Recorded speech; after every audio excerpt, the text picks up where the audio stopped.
Yes.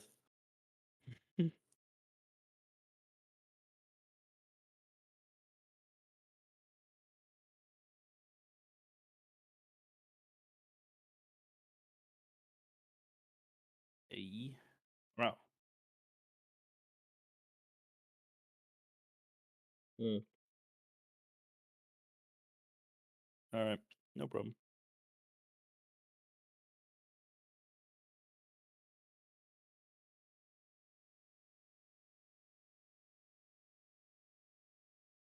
That's also fair.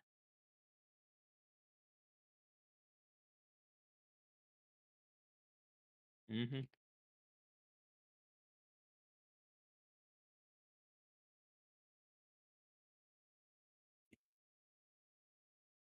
I'm down.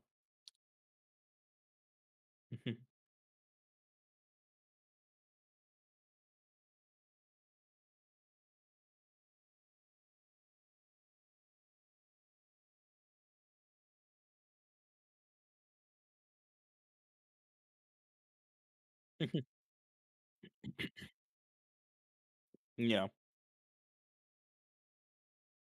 Mhm.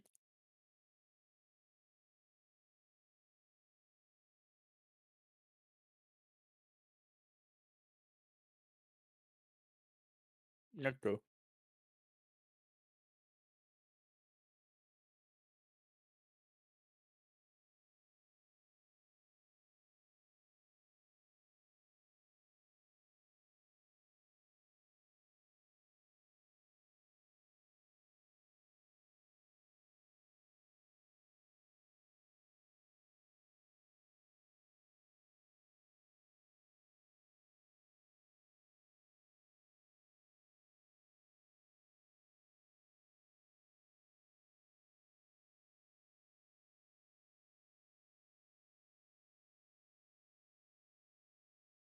Mhm. Mhm.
Oh, Damar? Damar? Yeah.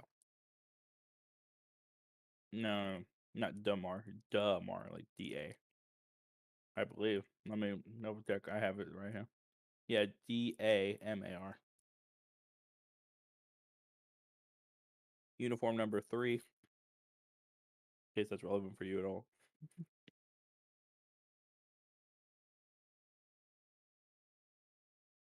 Well, it might be relevant. A lot of people are using the number 3 for shows of love and support for him. So yeah, I guess it kind of be relevant. I guess. Yeah, and Patrick Mahomes came out with a hoodie, a Demar hoodie for his game. Sorry about that game for you, by the way. Kansas City, fucking. I don't know what the fuck, them motherfuckers. I don't know what they're trying to do. Fucking the most disrespectful shit I've ever heard of. I didn't even see it, and I know how disrespectful that shit was. Fucking. That's fair. You know what?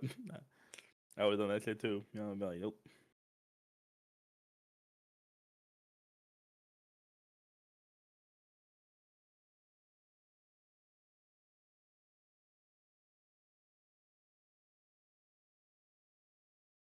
Hmm.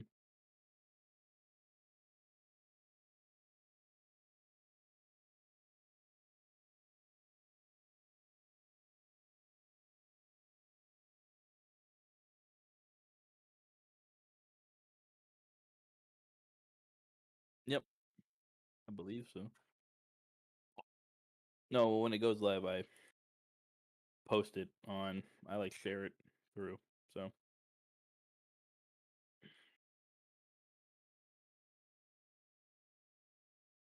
scribble.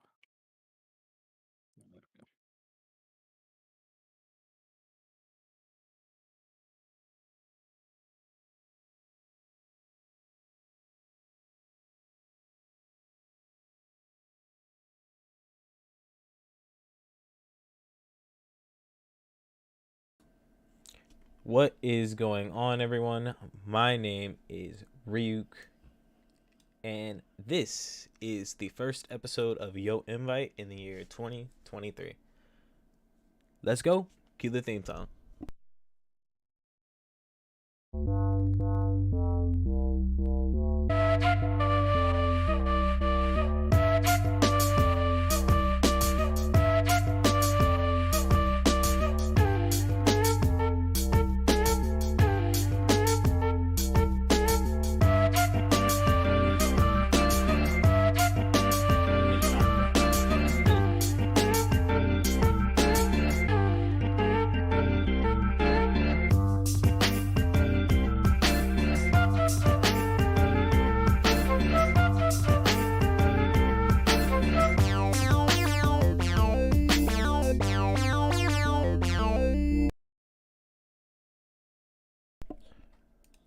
What is going on, everyone? My name is Ryuk, and this is Yo Invite, the podcast where we try to bring together as geeks and bring together geeks from all sorts of cultures, places, religions, backgrounds into one place and talk about everything pushing the culture forward. Um, it's a new year. Same boys. To the left of me, as you can see, I have my lovely co-host, a lot of pun, Ruben. Welcome. How you feeling? It's the year 2023. What we doing? Uh, we're doing everything in 2022 plus one. That's true, actually. Man, weird way to start the year off. It's been an interesting couple days, interesting couple of events. Uh, anything personally going on with you? Everything good? Anything you want to share with the people? uh, for those of you that maybe, and this could be very little of you, have changed health insurance, like I have, make sure that if you have prescriptions, that you get those checked out because otherwise it'll take a long time to process. Hey, a But little I'm bit saving of. a lot more. I'm saving a lot of my health insurance now, so that's kind of tight. Hey, I'm pretty sure you know about this because you and your family always have good background in deals. Good RX. Oh yeah. Why do I even bother bringing stuff up to my friends? They know everything. It's it's funny. I like to not spend a lot of money Yeah, absolutely. on things that I need. Yeah, Just on specifically things for that your I health. want. Just on things that I want. Makes sense. Yeah, but yeah, because I know like I think the new period for like health insurance probably ends like the end of this month or something like that. So if you're planning on switching, I mean, make sure you if you have prescriptions or anything that you get like medically, uh, let your pharmacies, your doctors know so they can reprocess them with your new insurance because obviously as a new insurance they'll have to reprocess all that information and yeah, that's what I have to say about that. Other than that, I got a haircut, so I got a haircut. I think that's the goal. The goal this year is to really grow out an afro from scratch again. So you'll see it over the year. It's a good goal. Good goal. Yeah. Um. Well, my insurance company finally contacted me. Fun fact, everyone, I got my car stolen 2 days before Christmas. So, yeah. Now God damn. I'm handling that in the new year. but I beat Pokemon, and we're gonna talk about that today. Um, yeah, honestly, I'm trying not to let major or minor stuff inconvenience me this year. That's like the only thing I guess I could say. I'm trying to mind my business this year. That's like above all else. The main thing is like minding my business and handling my business. So school, work, stay in the house. That's it. That's gonna be my year. Oh, and Yo Invite. I might have to go outside to market Yo Invite, but it's neither here nor there. We'll figure that out. Something we gotta do, man. Yeah, that'll come as we get to that road. But anyway, enough about me. Enough about all this. Life is important, but we got a show to run. So, with that being said, I want to remind everyone, you can see below we have different emblems or different icons for the different social media apps that we use. We got Instagram, we got Twitter, we got YouTube, we got Twitch sometimes. Make sure to look up all of these on the respective social media platforms. Hit the follow button. Specifically on YouTube, make sure to hit the follow, subscribe, and the bell to keep notified with all things that are pushing the culture forward, because we're dropping a lot this year. That's not even me just saying it. I'm just gonna do it. I don't even care what I do. I'm just gonna drop it on here. Doesn't matter. Yeah. Let's do this. Yo Invite 2023. And here we go. Well, as always, what would Yo Invite be? Yo Invite. Haha, Yo Invite be without our weekly news. My name is Ryuk, and let's get into the news.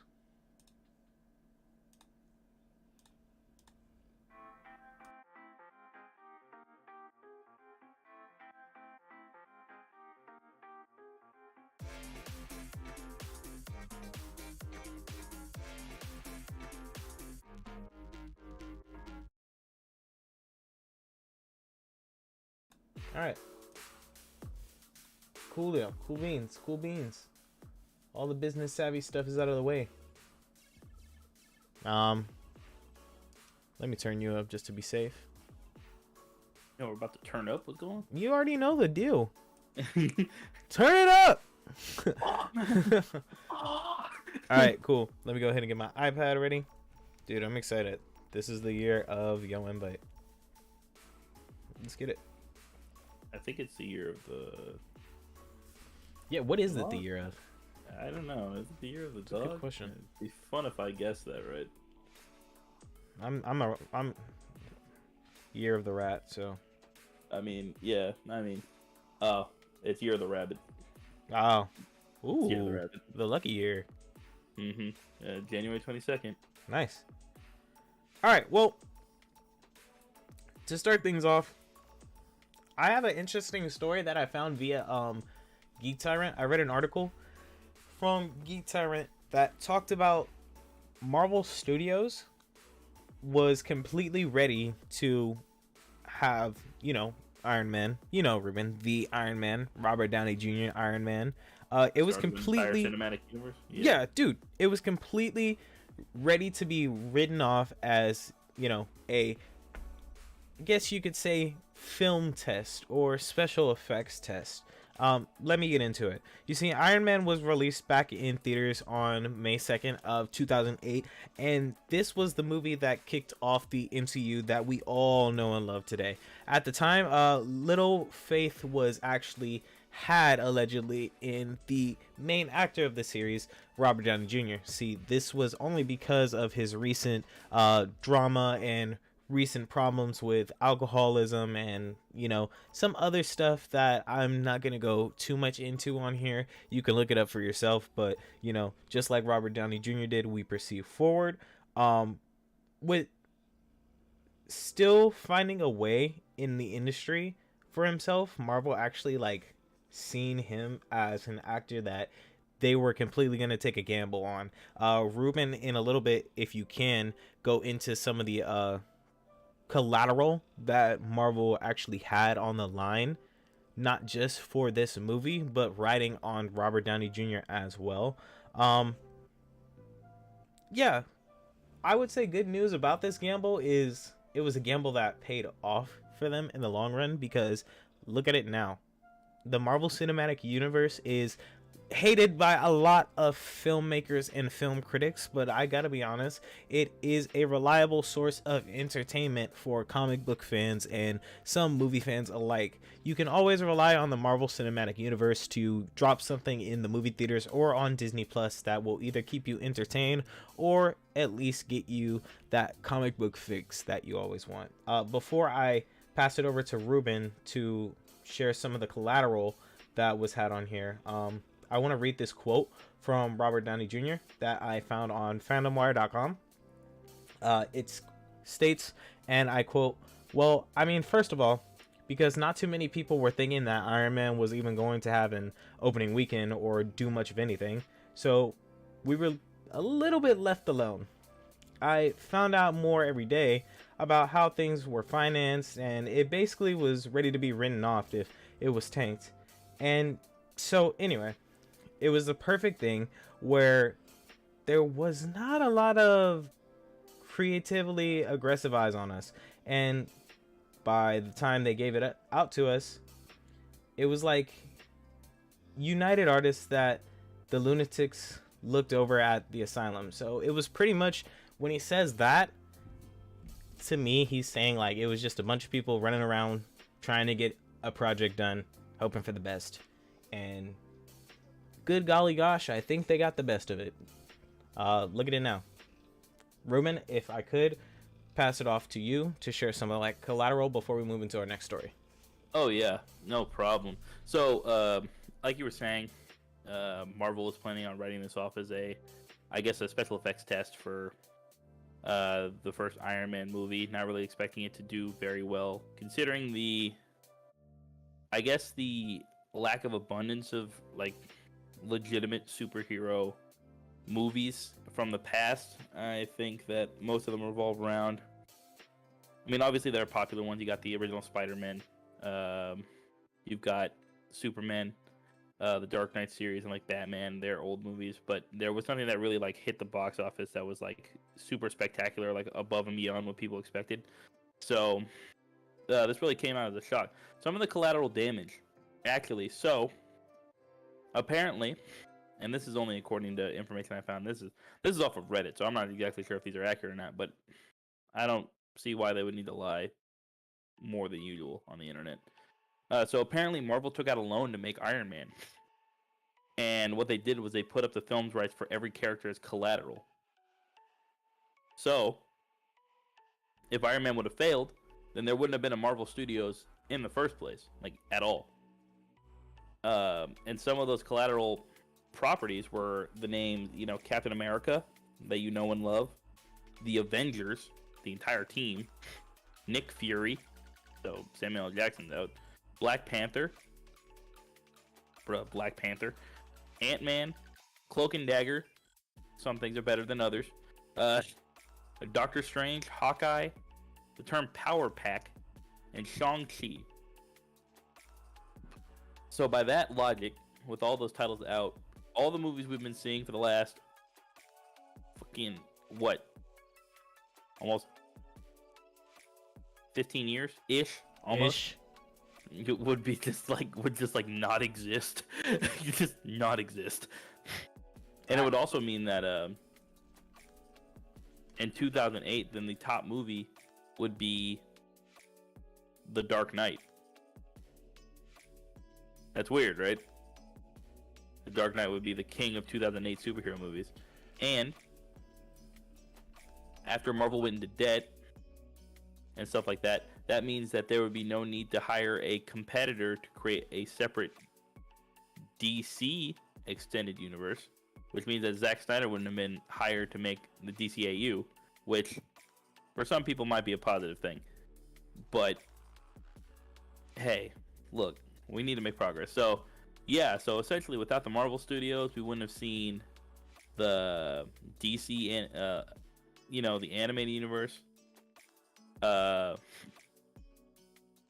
Wouldn't have seen literally any of the superhero stuff that we've been seeing right now as they are in prominence. We would not have seen. Also, it would have been really funny because Hancock with Will Smith also came out in 2008 with a similar budget and a similar grossing, a similar gross of payment from like the box office. And so there could have been a chance we could have had a bunch of Hancock sequels and no MCU. To be fair, and Calvin, you can agree, we definitely needed more Hancock sequels. That's a fact. 100%. Like that's underrated hero movie, but that's not this episode. um, yeah, it honestly, like the timeline as it would have been. I mean, there probably could have been some other attempts to create more movies, but they would have been more independent. Nothing probably interconnected like the universe that we see right now. But yeah, we wouldn't have seen any. It would have been only like mainstay superheroes. So we wouldn't have seen people like Thor probably in their own independent movies without the MCU. Guardians of the Galaxy, we definitely wouldn't have seen. Moon Knight, the show, that wouldn't have existed, and that show is great. That show is definitively good. Still shocking to me that it does exist. Sorry to cut you off. No, you're right. You're absolutely correct. No, like WandaVision, probably wouldn't have, like. It's really interesting, kind of going back and kind of seeing how the domino pieces fell to make things the way they are now, and how like deleting one domino, like. Shout out to Domino on a separate note, just because it was the same name. Would like drastically change the future of the filming industry. Just because these projects are so big, there's so many people that have gotten jobs just because of the MCU, and because of the success it's had. So.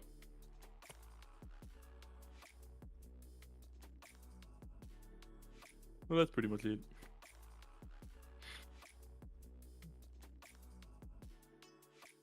It's crazy to think about how much was actually on the line just for this one film. We would still be getting movies like, I don't know, the early 2000s superhero movies, to say the least. Catwoman, more Daredevil. Daredevil. I specifically think of like more movies along the lines of like they'd follow the story of like X-Men, where they weren't really important until they were, if that makes sense. Like now they have some importance, but back then they were just more superhero movies that were just there. So that's kind of how I see it. So shout out to RDJ and Marvel Studios for getting that done. Moving on to the next story. Ruben, do you want to kick it off, or do you want me to kick that one off? I can kick that off, sure. Okay. Okay. So like my wonderful co-host was saying in the beginning of the episode, there's been a lot of developments and a lot of things that have been happening over the last week-ish. So we're going to be covering some of that stuff. And like obviously it'll start off as it starts off, but there's a lot of positive news regarding this particular article and information. So we have that. That's great. So we're going to be speaking about Damar Hamlin. For those of you that don't know who Damar Hamlin is safety. He was technically the backup safety, but he was the starting safety for the Buffalo Bills. And recently, he's been in the news through all outlets a lot for a really untimely, really sudden cardiac arrest episode that he had on the field during the Week 17 matchup versus the Cincinnati Bengals. So a little bit more information about how everything happened. Previously not injured, previously healthy. What had happened was in the first quarter, about 6 minutes into the game, with about 9 minutes ish, I guess, left on the clock. We see that I'm not gonna lie, it's kind of hard to talk about it because it was sudden and it is like. Yeah, no worries. Tag me in if you need. No, yeah, you're good. But so I have this a specific timeline right here from Channel 4 New York. So 8:55 p.m. Eastern time. DeMar collided with Bengals wide receiver T. Higgins while making a tackle in the first quarter. Everything about it up until this point was normal.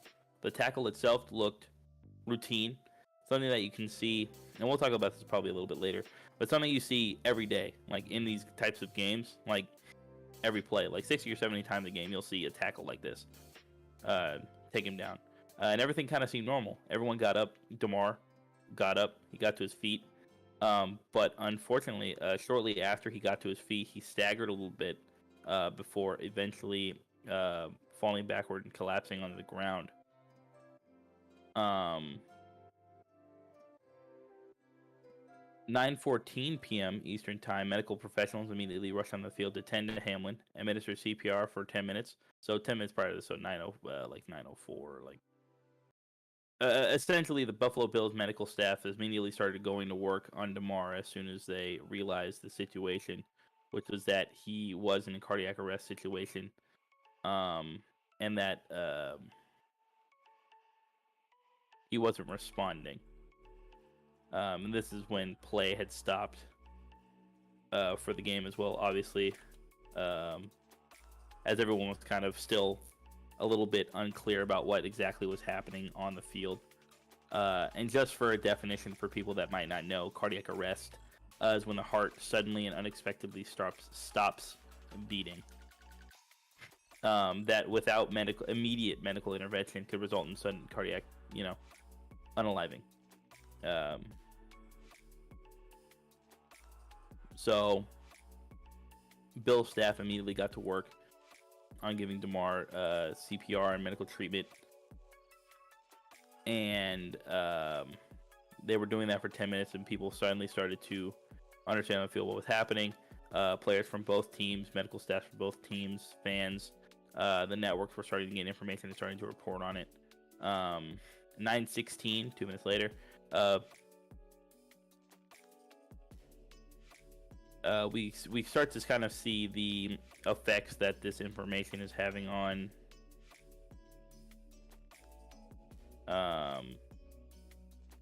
on players, and there was a lot of controversy actually about the NFL apparently issuing initial warnings about, not warnings, but initial announcements that play would resume after a 5-minute warm-up to get back into the action.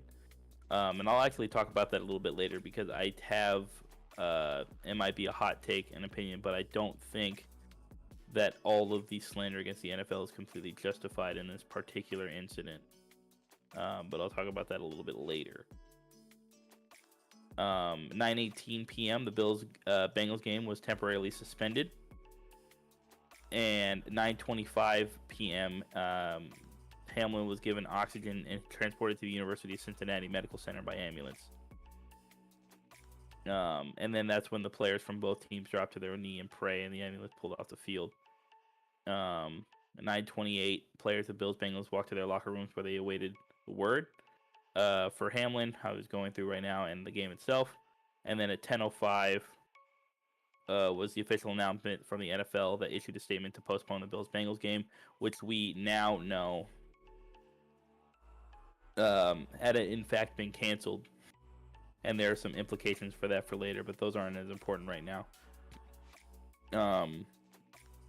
DeMar stayed at the University of Cincinnati medical facility for, I believe, it's been like how many days? How many days has it been? It was like a Monday night, so Sunday. So it's been about a week now. 6 days. Yeah, about 6 days, almost a week now. And there were constant updates about DeMar and his health and stuff like that. He was unconscious for a couple of days. He had obviously the breathing tube to help him with his oxygen flow and stuff like that, just get him and stuff and responsive. By January 4th, luckily they were ICU was stating that he was showing signs of improvement, and by, I believe, the 5th, he had indeed opened his eyes and he'd woken up, and he was able to write. Not able to speak entirely yet, but he was able to write. And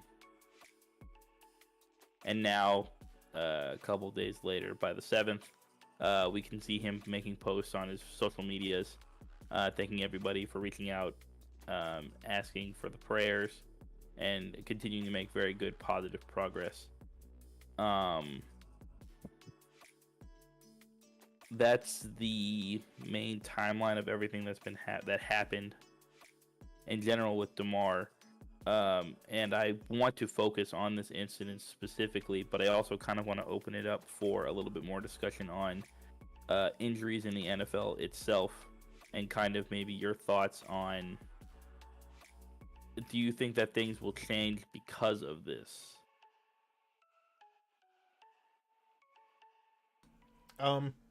I first things first. I don't want to do the. Oh, excuse me. I changed the screen. I don't want to do the typical Calvin hot take where I am just like, everything's gonna change forever and things are gonna be wild and this and that. I really want to deep dive and process this. We are now in a point in the league where it's too obvious that things need improvement. However, the league within itself, I feel, is a organization that just moves a little slower than most. And now, this being the year it's so prevalent, even though we've had previous years where concussions were the main focus, now it's moved from that to, how you say, like you said, Ruben, injuries as a whole. It's definitely gonna have to. The league's definitely gonna have to now take time, sit down, and process this, and look at not only this situation, but the situations throughout the whole entire league. You have this situation, which is a cardiac arrest situation. You have Tua with more of a concussion-like situation. Concussions all throughout the league, to be honest. What else? ACL tears. The situation now that players have come out and spoken about where certain fields are actually more dangerous to play on than others, whether that's turf, whether that's actual field, whether it's the way the stadium was built. There's a lot of things that go into this, but like I said, the league just is going to move a little too slow. Do I think there's going to be a change? Absolutely.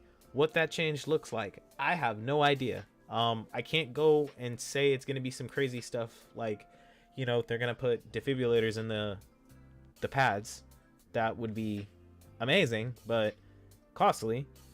However, I do think that now organizations are going to take more of a step back, not just from the league, or yes, from the league, and look within themselves to say, hey, what can we do about our guys?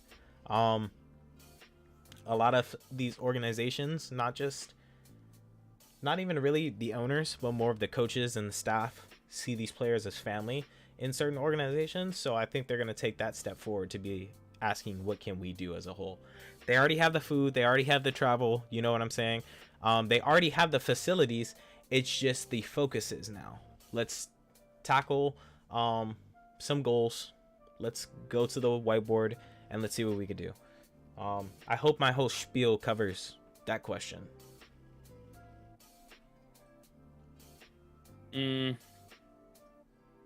Yeah, no, I agree. I think that you're completely right on the aspect of the league is definitely slower in terms overall of addressing issues that it kind of seems like people are kind of harping about for years and years. But when it does actually start to make change, if it really wants to, it can, and it's immediate. We saw the slack that it took specifically for Tua Tagovailoa, and his the stuff with him and his concussions and stuff like that. And now because of it, and this was halfway. This is almost halfway through the season.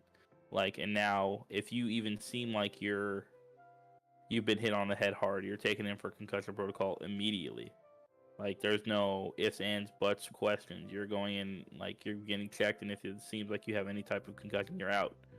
You're out for a couple games, 3 to 4 weeks, like until you're fully good. Um, I think it's really interesting because these have always been issues that I think the league has faced. Obviously, because of a sport like this, you're obviously meant to get hit. That's the name of the sport. That's how the sport is played. Um, I I'm kind of interested in myself, like why it seems so highlighted this year specifically. Like what aspects made it more susceptible to be talked about than previous years. Um, because I know that the league now is a lot more scrutiny with things than there ever has been. That's an NFL referee official thing, about hits and stuff like that in general. If I can, I Yeah, interject and actually try to answer your question. yeah, I personally think it's the players now themselves that are actually causing that. They are way more vocal, and I think that is due to what we've seen through the pandemic. You know what I'm saying? A lot of people started to vocalize, not just in the NFL, but all throughout the world, specifically in the US, we'll say. I'm not going to work because I don't want to get sick and die. You know what I mean? That's what it was. The NFL was no different. They were employees who were going in, professionals that were going in to do what they do best. And in order to do what they had to do best, which is be a top tier athlete, they need the utmost, you know, rest, the best of the best health. They have to stay in shape. They can't do that if they get COVID. So now, knowing and seeing the power that they did with that, as you've seen during that game, they were fully able to go in the locker room after, which is now I open up the floor back to you within the 5 minute break. They went back to the locker room and said, hey, forget that. We're not going to use a 5 minute break. We need more time. We just seen someone on the floor for 8 minutes. So technically, you're giving us just about half the time to warm up as this man spent on the floor trying to get his life back, fighting for his life. The math probably wasn't mathing for them. So I think it's within the NFL, the players are like, nah, we're going to speak up and do what we need to do as professionals. Yeah, no, it's completely understandable. No, I get that. And yeah, Accidentally muted you.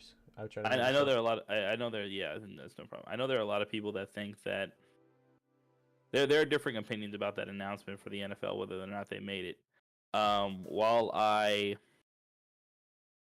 mean, I'm not probably trying to give a benefit of it. I'm pretty sure that they probably did make that announcement, but probably not for reasons that people think.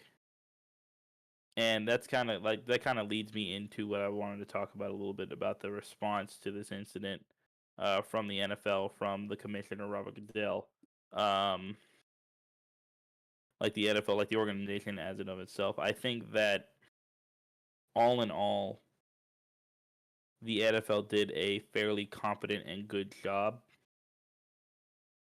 Um, what do you? I'll explain a little bit more later. But do you agree or disagree with that statement? For me,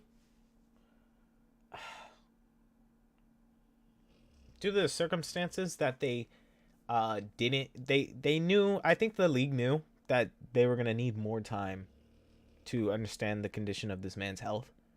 So I'll say I think they tried their best. A couple days ago, I said no. Okay. But I've talked after hearing you and other people like comments, it's opened up my mind a little more to understand where you may see that. You know what I mean?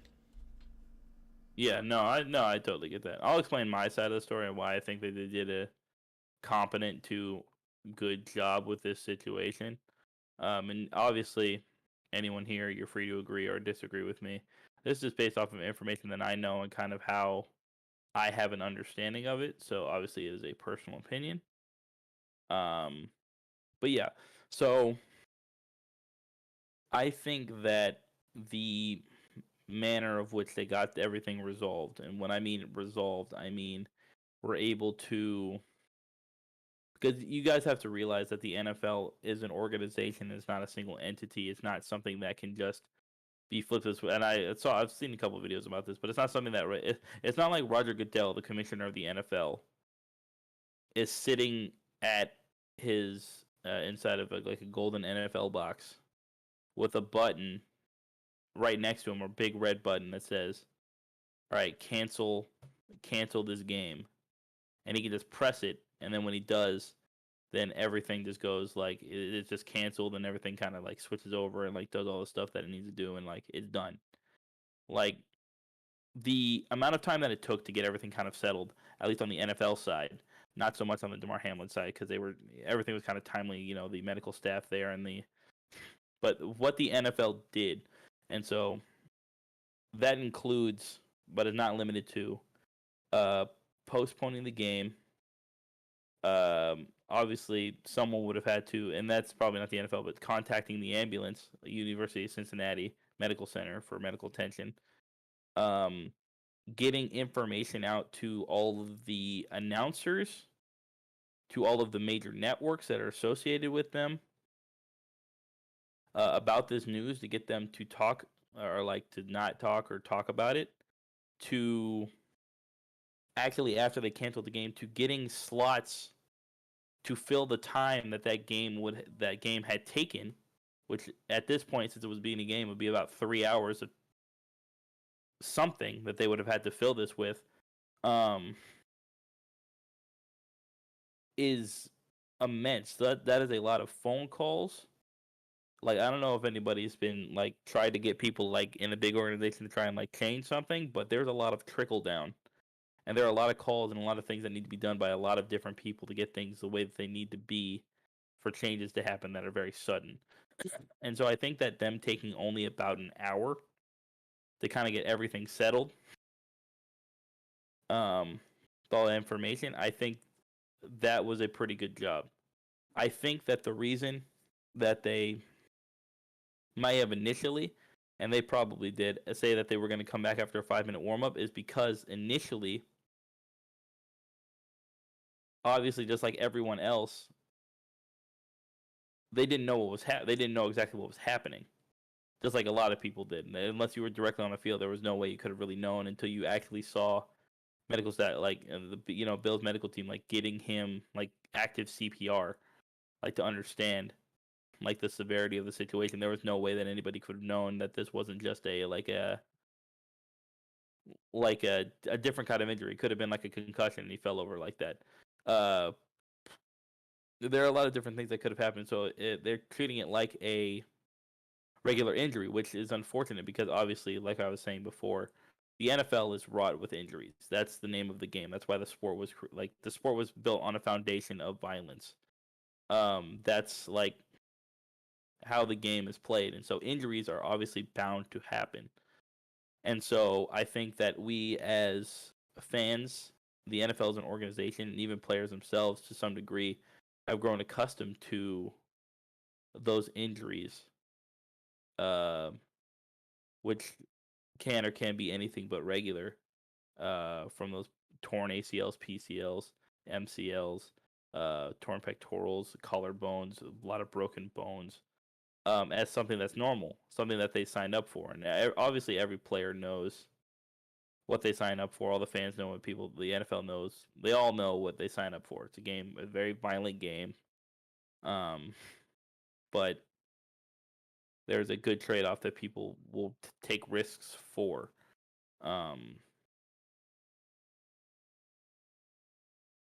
But yeah, something like this situation right here, I think it brought a lot into perspective, like the finality, I think, of players, how this can happen. Like, this is like a wrong place, wrong time, and it could happen to anyone.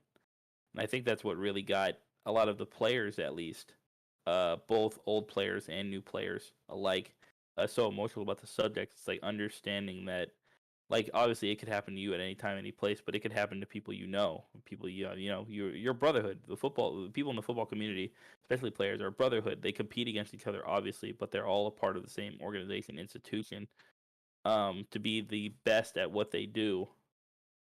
And so they grow close as people. It's like understanding like you're part of an organization with friends and stuff like that. You make friends. Um, and so I think that all in all, after what's all said and done, the NFL did a good job or not. I think that there will be, obviously, there's going to be a lot of clamor for change. Obviously, I don't know if it'll be immediate because you were right that the NFL is very slow on the uptake for things like this. But it's incidents like this that kind of push the cogwheel along a little faster. So I think we'll see change sooner rather than later. Perhaps there might be some changes in uniform. Perhaps maybe around the solar plexus area, which is where he would have gotten hit. That direct shoulder into the solar plexus area was probably what caused the palpitation, the stopping the heart in the first place. So yeah, I don't know exactly what solutions they'll have for that, or if they'll even announce it before they roll it out. But that's my idea, at least. Well said. Very well said. Very well explained. Just an unfortunate event. I do understand what you mean. Like the first thing that pops up into my head with the situation is literally what you said about phone calls. There is a lot of phone calls that have to be made, and a lot of attempted phone calls that, you know, just to try to reach people.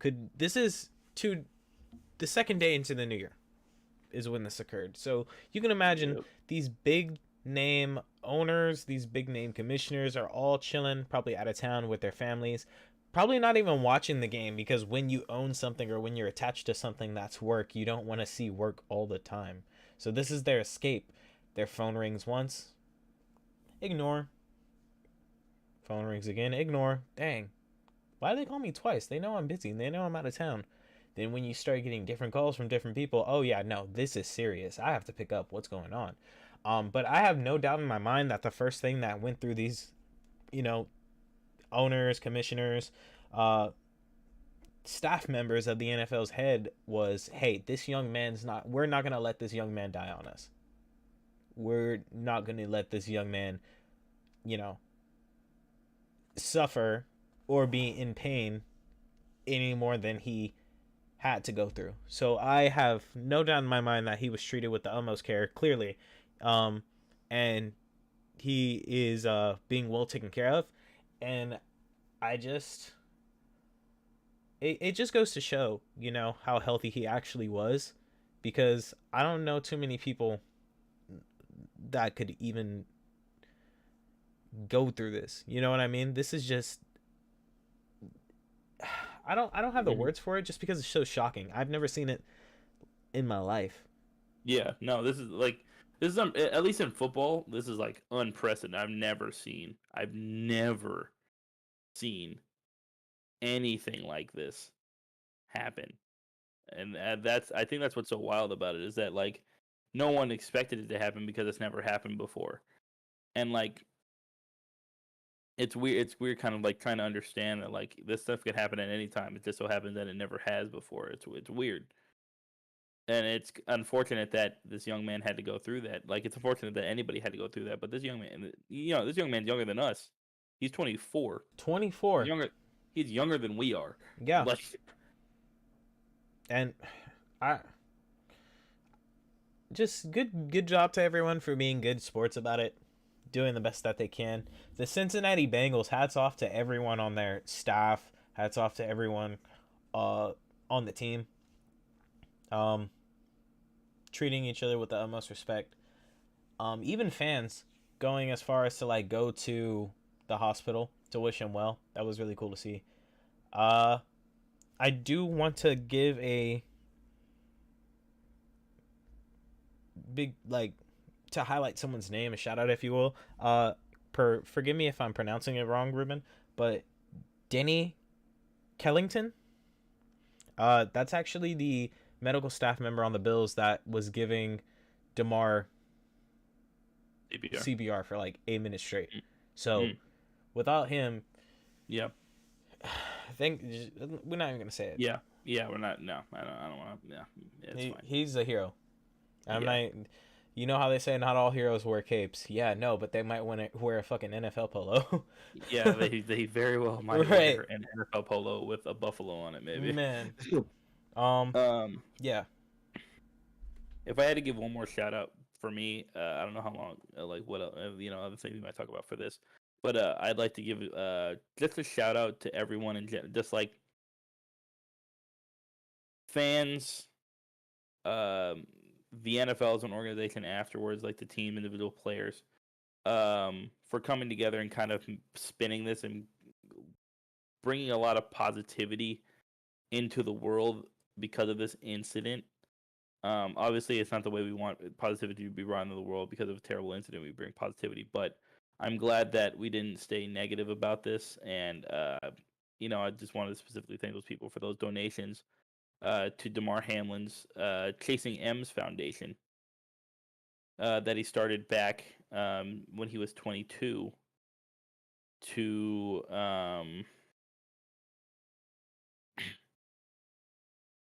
basically to like help out kids in his neighborhood, in his community. And anyway, his initial goal for that fundraiser was $2,500. And it looks like as of right now, the donations for that foundation are over 8 million over the last few days. Completely demolished that goal as people continue to send donations to his foundation. And I mean, obviously, a lot of recognizable names from organizations to people like Tom Brady, to people from the Bills Mafia specifically, obviously. And so, yeah, I mean, just the amount of positivity that we can bring in the world just to, because of this incident, maybe not, but because, we want to see him and we want to see people succeed. I really do enjoy that people are doing that. Like they wanted to do something, and so this is what they found to be able to do because they couldn't do anything directly, and so finding this and being able to do this type of positive impact is very nice. Sorry, I'm like looking up updates on my phone as we speak. I'm trying to not be on my phone, but I'm trying to also see if there's any more updates. Oh yeah, I feel it. Um, no, I think that's pretty much it on that. Cool. Mhm. Damar, best wishes to you, man. I'm glad to see you're up and you still have that fighting spirit. Asking if we won. First question. Man, that that was not surprising to me though. As soon as I seen the report, like his first question was, "Did we win?" I was like, "Yes, a true warrior." But Yeah, no, for real, true warrior. That's right. yeah, cool. Let's move on, if you're ready, to our next story. If you have anything else to say about this.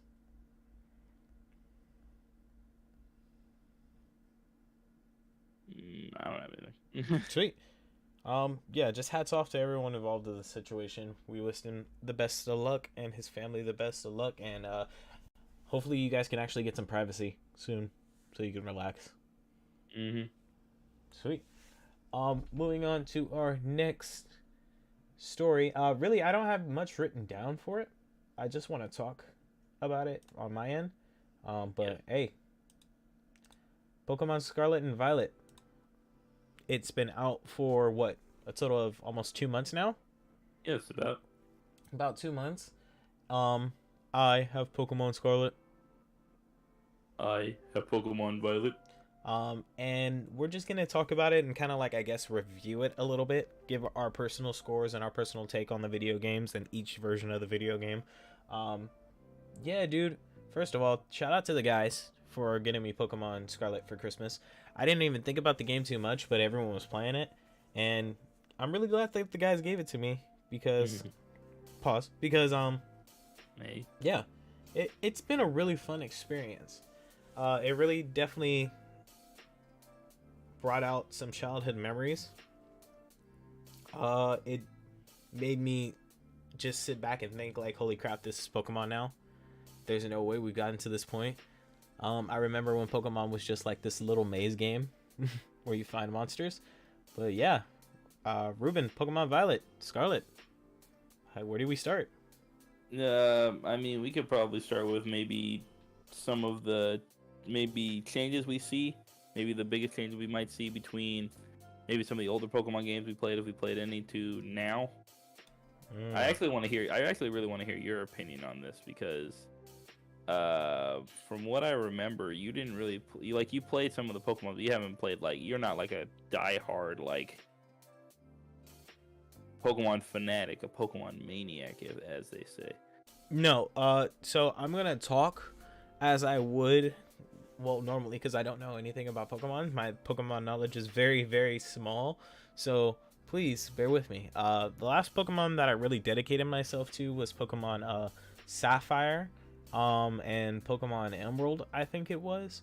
So even then, I didn't know the Pokemon's names like that. I didn't know too much about their abilities or what type defeats what type. I just really wanted to be able to catch cool looking Pokemon, take people out in one swipe was the main goal, and not have to worry about stats and abilities. But yeah, that was younger me. But then it was just a fun little game, I guess. I guess my biggest goal back then was, or the biggest highlight from Pokemon back then, was trying to save up enough money to buy a bike. And then after I bought a bike, I really felt like I defeated the game. And once I got to the Elite Four, I tried my best. I defeated them a couple of times, but once that was done, it felt like there was no point to continue to play the game. So I put the game down, and I never had any friends to trade, so I just stopped playing Pokemon. No, seriously, it felt like the more that Pokemon went on, the more you needed friends. And I was just like, hey, I don't like people. People don't like me. I'm not going to deal with this. I'm going to put it away. So Pokemon was shut out for many, many years. And now with more of my friends who actually play Pokemon, you guys were all talking about it, and we're all just kind of discussing it. And I would ask my questions, but was never thinking I'm gonna go buy Pokemon. But this Pokemon is awesome. The complete art style is different. First of all, for all of you guys, try not to cuss so much on the podcast now. You lames, dude. Chill out. Shut up. It's the Switch. It's not the most die-hard PC breaking Alienware piece of hardware, Elon Musk, Tesla, spaceship system. It's a Switch. The graphics aren't going to be the best. There are going to be some game glitches. There are going to be some things that, do interfere with the experience. But I'm going to sit here and tell you now, I probably ran into one game issue or game bug, and that was when your character and your Pokemon got stuck in between something during a jump, and they already had it to where once it registered that, it would just spawn you back. I didn't come across too many issues or anything like that. I felt like the art style was neat. I felt like, being able to play in the third person aspect and be able to actually run around the world and actually do a little twirl as a character was really sick. And on top of that, being able to have a Pokemon that substitutes the bike. I have a gripe with that, but I'll get back to that later. And having this Pokemon be able to not only run fast, but traverse on top of mountains, be able to glide across, the skies. You can get to the highest peak. In this Pokemon, if you see it, you can go to it. So if you see the highest peak of something, you can get on top of there and glide. Now, there are some things that I have my issues with Pokemon, but I think it's just because I'm old, and that's how, for one, the Pokedex is freaking huge. I think there's almost over 500 Pokemon in this game. 400. 400? Okay. Right now. Ridiculous. It's hard to catch them all, but I'm gonna catch them all. But yeah, I feel like I'm rambling. The game's great. The gym leaders are fun. I understand where people are saying it's not too difficult. But you also do have to understand this game is rated E for everyone because it is a children's game, despite what you may think. So just shut up, sit back, and learn to enjoy Pokemon for what it is. A pet simulator. All right. Oh, well. So A dog fight simulator, actually. yeah, Sure, to be I'm honest, gonna say. like I really enjoyed it. And to be honest, I keep saying to be honest, but to be honest, I'm enjoying the version that you guys got me. I understand that, spoiler alert, Scarlet is the version for the Pokemon that you would encounter in the past. You just giving away spoilers right now? Yeah, I don't care. I Damn. finished my game. God damn. We finished our games over here. Yeah. Damn, which means you all finished. I can talk about it. 2023. I'm trying to talk about it. You know what I'm saying? Look, You're all finished with this game right now. I'm pretty finished. So, Scarlet being the past version of the Pokemon, like prehistoric Pokemon, and Violet being the futuristic Pokemon, I think that's a really cool approach. Of course, I'm excited for what they do next, but the trade system's awesome. Oh my God, surprise trade is the best thing ever. Surprise trade is the best thing. It is best thing. You can't tell me otherwise. This game, sandwich is best thing. Sandwiches are fun. Not only do you let me make a sandwich where I can catch shinies of any type that I want to, but you let me make the sandwich. I went full Remy, I gotta eat that sandwich. full Ratatouille Kingdom Hearts in this piece. Dang. I'm with that. Look, Scarlet, 9 out of 10. If there's anything specifically that you want me to go into, I can, but I don't want to take away too much of your time to highlight your version.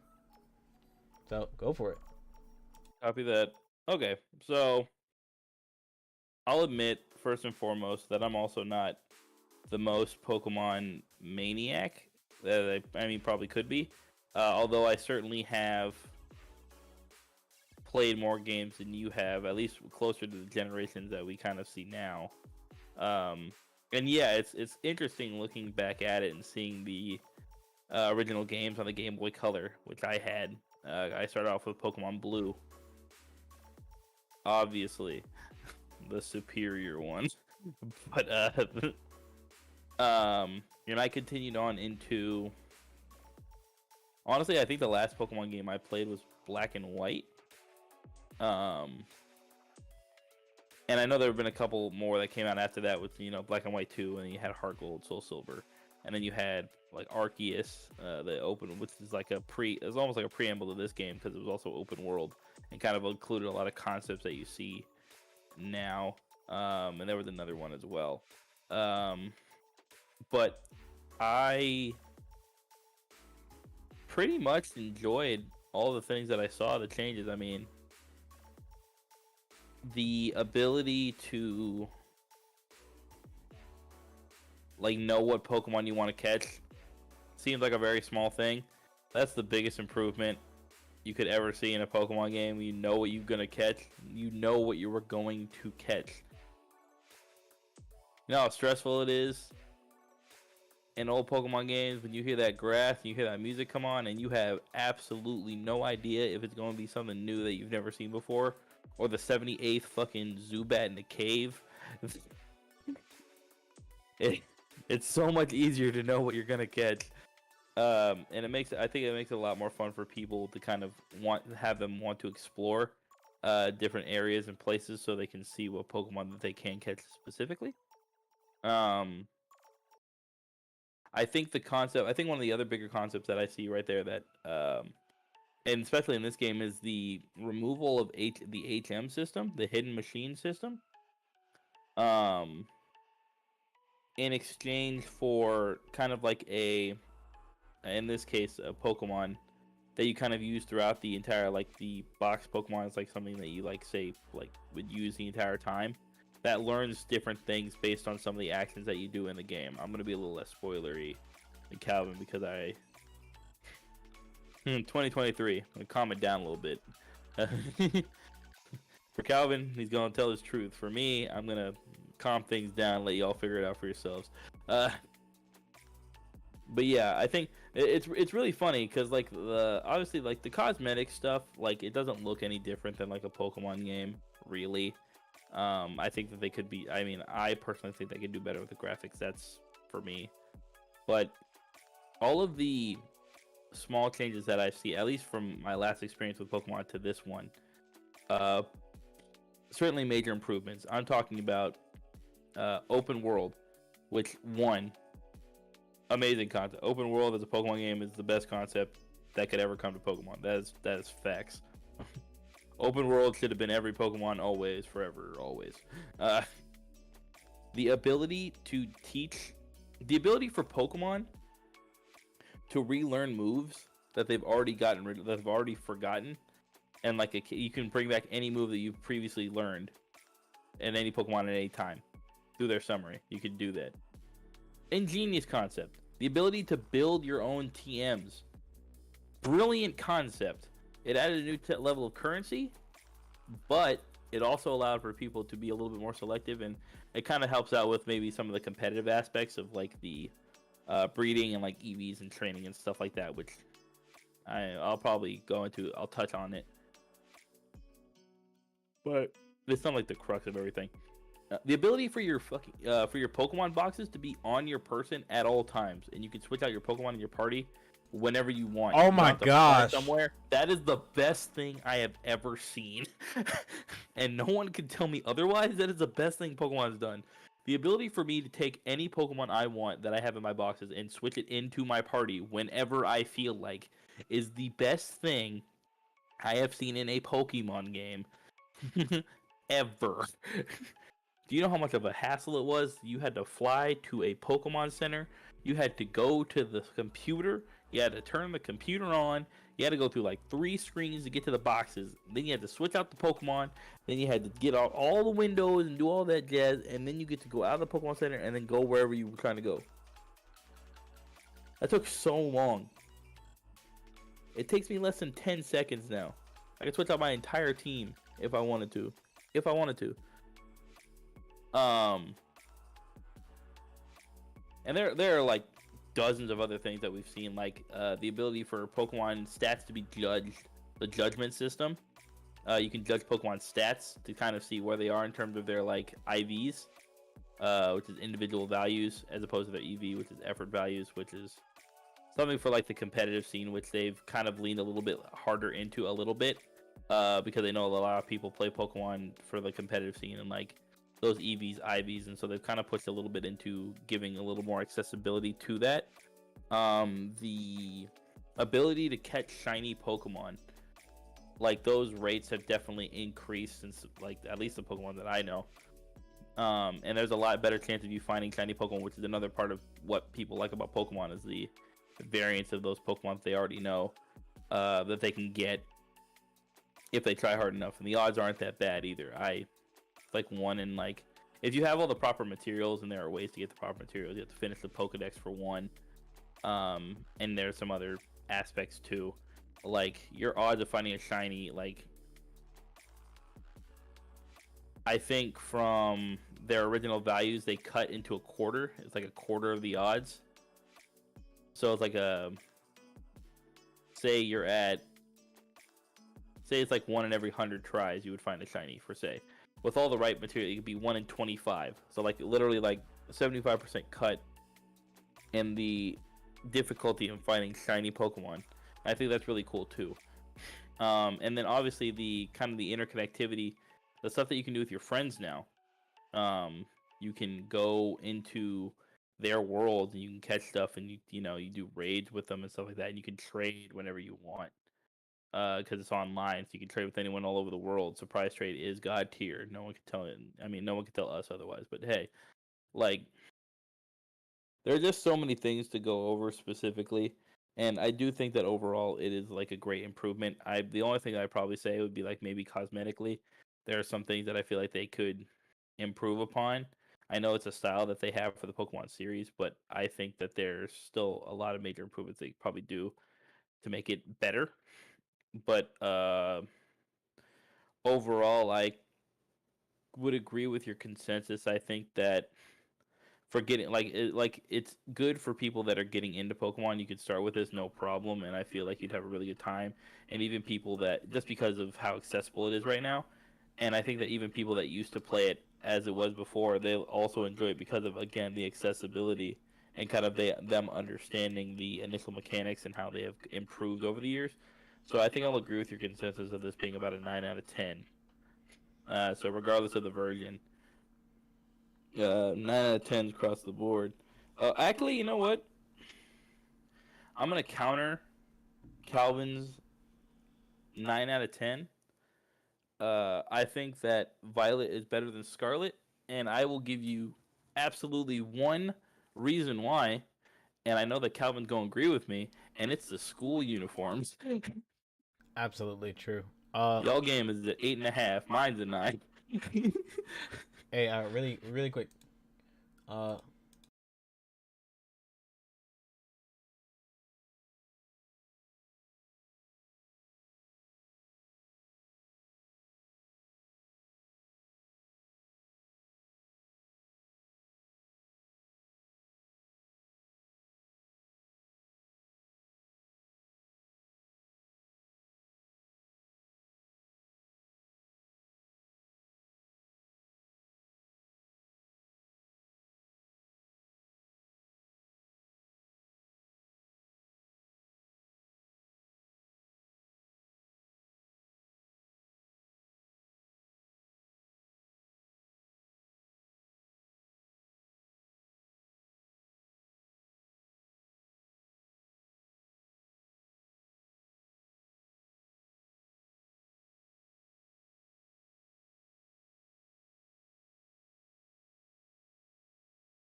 Sorry, folks. Technical difficulties bad.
I don't know what happened, but Ruben froze. I don't know if it's my PC or if it's Discord for the night, but that was pretty much the last thing we were gonna be talking about for Yo Invite. So hey, listen, folks, I'm sorry about the technical difficulties, but I think we're just gonna call it here. Look, make sure if you did like what you seen here today to follow all the social medias that you see here below. You can follow us on Instagram. You can follow us on Twitter, YouTube, Twitch, and just follow us on all the social media platforms. Make sure to hit the bell and stay notified with all the things that are pushing our culture forward. And you can also find us on our new blog. Let me see if I can pull up that blog information for you guys. Hey Ruben, can you hear me? Nice. Oh, you can hear me. I can. Okay, cool. So yeah, I'm just telling them, hey, now we have a blog. So No. let me go ahead and pull that up. Yeah. A blog, you know. You know, we You blog. can always, you can always ask if you want to join our Discord, if you want any more information. Please. If you want more behind the scenes. I know you guys can't see me right now, but It's sad. I don't know if they can hear me right now. They can definitely hear you. Okay, great. That's the important part. I'm like, as long as we Yeah. can hear you. Oh. Yeah, there we go. I don't know if you can see me now. Folks. Let's see. Yeah, I don't know. I really 100% do yeah. not know what happened. You're back. Honestly, do not know what happened. Yeah. But yeah, yeah, sorry y'all. I don't know what happened on my end. There was just a weird connectivity issue. I do not know. That was really weird. It was really sudden. But things happen. At least it happened towards the end of the show. For real. Yeah, man. But what is it called? I'm trying to see the link to the actual Blogspot? Yeah, it's Blogspot. Oh, I know what it is. Let's see. Yo invite blogspot.com.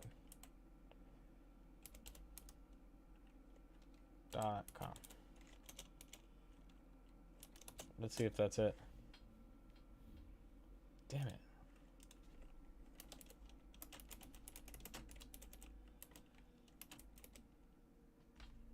Oh, yo invite articles. There it is. Boom. All right, here we go. Yeah, this is our new blog where you can find all of our new articles that we're going to be dropping. Our first article was on I don't know if you guys heard. Well, I'm pretty sure everyone heard by now. The man who plays Hawkeye, Jeremy Renner, survives crush from a 7-ton snowplow. I wrote that article myself, so please be sure to go check it out. Support, show some love. You can also leave comments here if you would like. It doesn't take much to sign up. It's just your Google. It's all connected to Google. I'm trying to get this profile picture updated too. But hey, anyway, that's gonna wrap it up. That's gonna call it for tonight. We appreciate everyone for stopping by. Ruben, I appreciate all your hard work. I'm looking forward to what the new year brings us, and I hope it's nothing but positivity and good stuff, good energy. You know what I mean? Yes. That's all we're hoping for. Great, fantastic energy. Yeah. All right. Well, appreciate all of you. My name is Ryuk. And yeah, this was Yo Invite. Psych, you thought we were gonna change things. Nah, Ruben, you know what to do. I was just gonna end it, please. I'm that boring. Yeah, no, yeah, Ruben, no, yeah, Ruben, yeah, do it, yeah, no, yeah. You're doing great, buddy. You're doing great, and I believe in you. You know what to do. All right, I sure do. Anyways, I'll keep this short and sweet for you.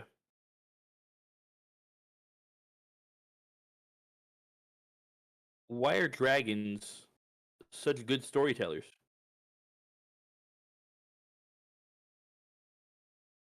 I don't know why. Because they have long tails. Good night, everybody. Yeah, that was good. That was a good one.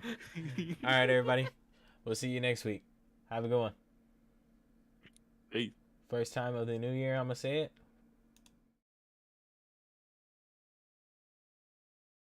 Bye.